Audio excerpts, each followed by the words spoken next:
Hello दोस्तों, तो कैसे यार आप लोग। आशा करते हैं आप लोग मस्त होंगे और आपकी तैयारी भी मस्त चल रही होगी।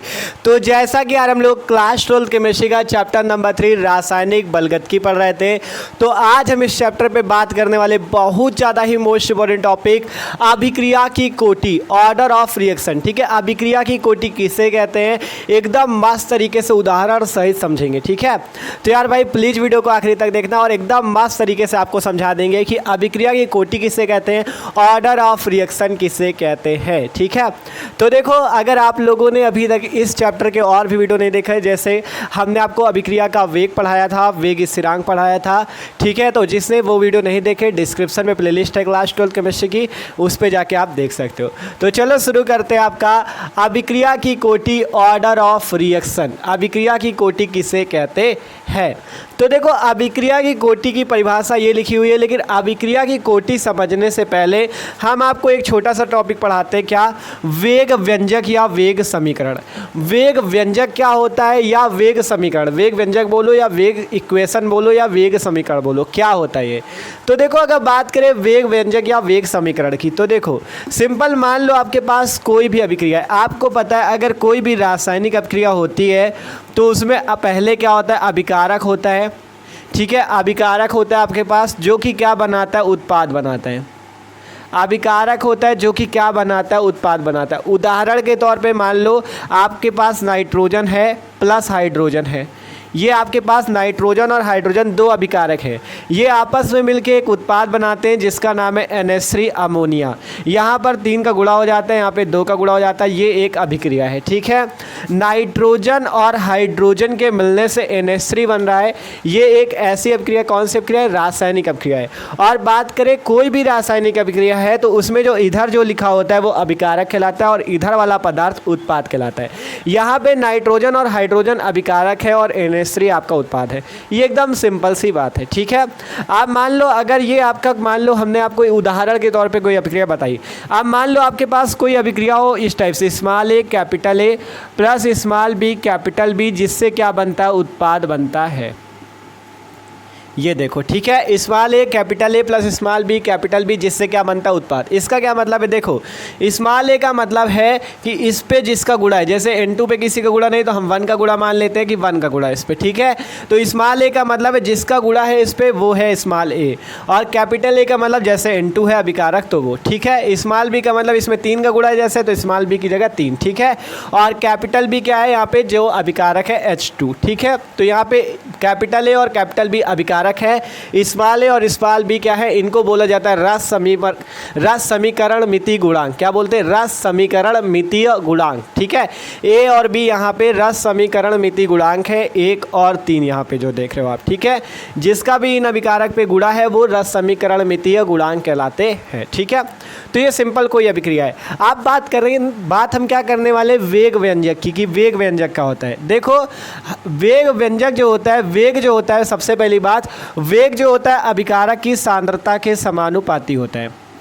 वेग जो होता है भैया वो अभिकारक की सांद्रता के समानुपाती होता है। ये जब हमने आपको अभिक्रिया का वेग बताया था तभी बता दिया था कि जो वेग होता है, अभिक्रिया का वेग होता है, वो अभिकारक की सांद्रता के समानुपाती होता है। अब मान लो अभिक्रिया का वेग अगर r है, अगर अभिक्रिया का वेग स्मॉल r है, ठीक है, अभिक्रिया का वेग मान लो स्मॉल r है, तब r समानुपाती, ये समानुपाती का चिन्ह होता है, इंग्लिश में पढ़ते प्रोपोर्शनल। ठीक है, तो स्मॉल r प्रोपोर्शनल या स्मॉल r समानुपाती अभिकारक की सांद्रता, किसकी सांद्रता होती है, अभिकारक। यहाँ पे अभिकारक A और B है तो A की सांद्रता, ठीक है, A की सांद्रता यहाँ पे, और किसकी सांद्रता, इस वाले अभिकारक B की सांद्रता।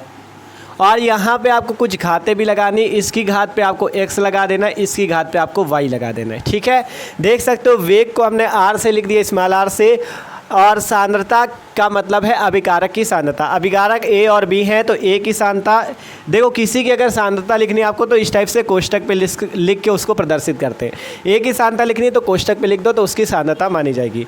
अब यहाँ पे इसकी पावर x हो जाएगा, इसकी पावर y हो जाएगा। ये जो x और y होते हैं, x और y क्या है, x और y जो है इस अभिकारक A और B की घातें हैं और इनका मान जो है वो प्रयोगों द्वारा ज्ञात किया जाता है। इनका मान जो है प्रयोगों द्वारा ज्ञात किया जाता है। ठीक है, और यहाँ पर से अब मान लो अगर r ये समानुपाती का चिन्ह हट जाता है। अब मान लो अगर ये समानुपाती का चिन्ह हट जाता है तो आर समानुपाती का चिन्ह जब हटता है तो बराबर का चिन्ह आ जाता है, और यहाँ पे एक नीतांक आता है के, और आगे देखो यहाँ पे एक नीतांक आता है के, और आगे क्या हो जाता है ए की पावर एक्स और बी की पावर वाई। ठीक है, ए की पावर एक्स और बी की पावर वाई, और ये जो आपका निकल के आता है आर बराबर के ए की पावर एक्स बी की पावर वाई, यही आपका क्या है वेग व्यंजक है, यही आपका क्या है वेग व्यंजक है ये। ठीक है, ये आपके पास क्या है वेग व्यंजक है, आर बराबर के ए की पावर एक्स बी की पावर वाई। ठीक है, जहाँ ए और बी क्या है अभिकारक की सांद्रताएं हैं, एक्स और बी क्या है इस अभिकारक की घातें हैं,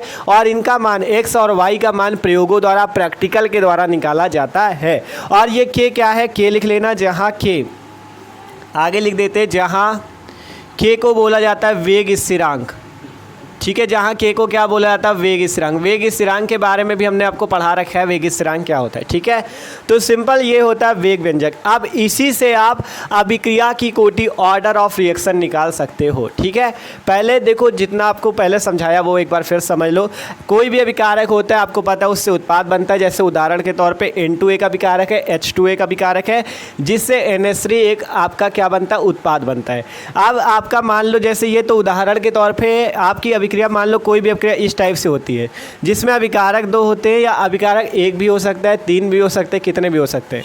इस टाइप से अभिकारक होंगे जिससे क्या बनेगा उत्पाद बनेगा। ठीक है, अब यहाँ पे जो जिसका भी गुणा होता है इन अभिकारक पे उसे बोला जाता है रस समीकरण मिति गुणांक। जैसे कि यहाँ पे स्मॉल ए और स्मॉल बी क्या है रस समीकरण मिति गुणांक है, कैपिटल और कैपिटल बी क्या है अभिकारक है और उत्पाद बनता है। अब आपसे कहा वेग जो होता है अभिकारक की सांद्रता के समानुपाती होता है। कोई भी अभिक्रिया है उसका वेग अभिकारक की सांद्रता के समानुपाती होता है। तब आर समानुपाती ए की पावर एक्स बी की पावर वाई, तब आर बराबर के ए की पावर एक्स बी की पावर वाई, जहाँ के वेग स्थिरांक और आर अभिक्रिया का वेग है। ठीक है, अब बात आती है अभिक्रिया की कोटि की। अभिक्रिया की कोटि क्या होती है तो देखो पढ़ते हैं परिभाषा, अब आपको एकदम सिंपल से समझ में आ जाएगी। पढ़ते हैं अभिक्रिया की कोटि, इसे इंग्लिश में बोला जाता है order of reaction. Order of reaction अभिक्रिया की कोटि। परिभाषा पढ़ो, कह रहा है अभिक्रिया के वेग समीकरण या वेग व्यंजक में सांद्रता पद की घातों का योग अभिक्रिया की कोटि कहलाता है। जो आपका अभिक्रिया के वेग समीकरण या वेग व्यंजक में सांद्रता पद की घातें होती है उनका योग ही अभिक्रिया की कोटि ऑर्डर ऑफ रिएक्शन कहलाता है। अभिक्रिया की कोटि ऑर्डर ऑफ रिएक्शन कहलाता है। ठीक है, अब इसे समझते हैं। देखो जब परिभाषा आपको लिख देनी है इतनी कि अभिक्रिया के वेग समीकरण या वेग व्यंजक में सांद्रता पद की घातों का योग अभिक्रिया की कोटि कहलाता है, तब नीचे से आपको क्या करना है सबसे पहले वेग व्यंजक लिखना है। ठीक है, वेग व्यंजक लिखना है आपको यहाँ पे देखो इस टाइप से लिख देते हैं वेग व्यंजक। ठीक है, वेग व्यंजक यही वाला आपको यहाँ पे नोट करना है। ठीक है, वो आपको अलग समझाया, आप लोग ये वेग व्यंजक अलग नोट कर लेना। जब अभिक्रिया की कोटि की परिभाषा पूछी जाए पहले परिभाषा लिखना, फिर इस टाइप से जैसे आपको कॉपी पे लिखना है, पेपर पे अगर पूछा जाता है तो आप कैसे लिखोगे वो बता रहे हैं। देखो यहाँ से सबसे पहले लिख देना वेग समानुपाती होता है ए की पावर एक्स बी की पावर वाई। ठीक है, मान लो आपकी कोई अभिक्रिया कौन सी है small A capital A plus small B capital B, जिससे क्या बनता है उत्पाद बनता है। ठीक है, ये आपकी अभिक्रिया है। तब वेग समानुपाती होता है ए की पावर एक्स और बी की पावर वाई। ठीक है, वेग समानुपाती होता है ए की पावर एक्स बी की पावर वाई, तब वेग बराबर हो जाता है, या वेग की जगह आर लिख सकते हो, आर से प्रदर्शित करते वेग को। ठीक है, स्मॉल आर से, चाहे ऐसे बनाओ या ये वाला बनाओ, कोई दिक्कत नहीं, जो आपका बनो वो बना लो। ठीक है, तो आर बराबर यहाँ से क्या आ जाता है के ए की पावर एक्स, के ए की पावर एक्स और बी की पावर वाई। ये आपको पता है, हमने बताया क्या है ये आपके पास क्या है आर बराबर के ए की पावर एक्स बी की पावर वाई। ये आपके पास क्या है, इसे बोला जाता है वेग समीकरण। क्या बोलते हैं, वेग समीकरण या वेग व्यंजक बोलते हैं। ठीक है, आर बराबर के ए की पावर एक्स बी की पावर वाई। अब यहाँ पे जब आप अभिक्रिया की कोटि निकालोगे, अभिक्रिया की कोटि बराबर, अभिक्रिया की कोटि बराबर, कोटि क्या हो जाएगी, यहाँ से आपसे परिभाषा कही गई अभिक्रिया के वेग समीकरण या वेग व्यंजक। ये वेग व्यंजक या वेग समीकरण है आर बराबर के ए की पावर एक्स बी की पावर वाई। इस वेग व्यंजक में जो सांद्रता पद होगा, सांद्रता पद का मतलब जो अभिकारक की सांद्रताएं होंगी, कौन कौन सी अभिकारक, ये ए है इसकी सांद्रता और बी है इसकी सांद्रता। अभिकारक के सांद्रता पद की घातों का योग, इसकी घात कितनी है एक्स और इसकी घात कितनी वाई, तो इनका योग ही अभिक्रिया की कोटि कहलाता है। तो अभिक्रिया की कोटि बराबर हो जाएगा इस अभिकारक की सांद्रता x मतलब सांद्रता की घात, अभिकारक की सांद्रता तो ये है ए, इसकी घात जो इसके ऊपर लिखी हुई है ये इसकी घात है, तो इसकी घात x और इसकी घात y का योग ही अभिक्रिया की कोटि कहलाता है। अभिक्रिया की कोटि बराबर होता है x प्लस वाई, अभिक्रिया की कोटि बराबर क्या होता है x प्लस वाई। ये होती सिंपल अभिक्रिया की कोटि, देख सकते हो सिंपल सी बात है। अभी आपको उदाहरण से भी समझा देंगे, आपको एक एग्जाम्पल दे के बताएंगे कि कैसे आप उस अभिक्रिया पे कोटि निकाल सकते हो। ठीक है, सबसे पहले परिभाषा बताई कि अभिक्रिया के वेग समीकरण या वेग व्यंजक में सांता पद की घातों का योग अभिक्रिया की कोटि कहलाता है। आपका वेग व्यंजक ये होता है वेग समानुपाती a की पावर x b की पावर y। कब होता है? जब आपकी अभिक्रिया इस टाइप से होती है, small a capital A plus small b capital B, जिससे उत्पाद बनता है।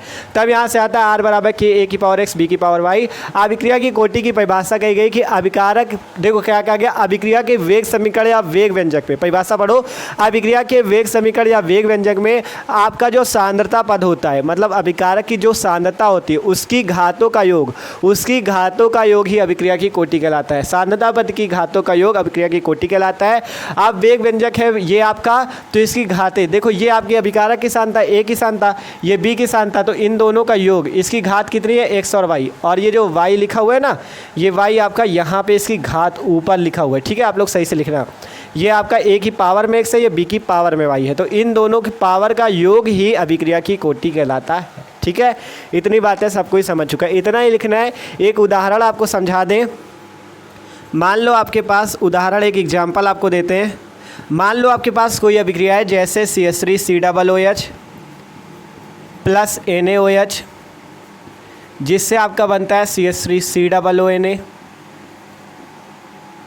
CH3COO। देखो यहाँ पे अभिक्रिया भी कैसे हो रही है, CH3COONA, और यहाँ से OH और H मिलके H2O बना देता है, इस टाइप से।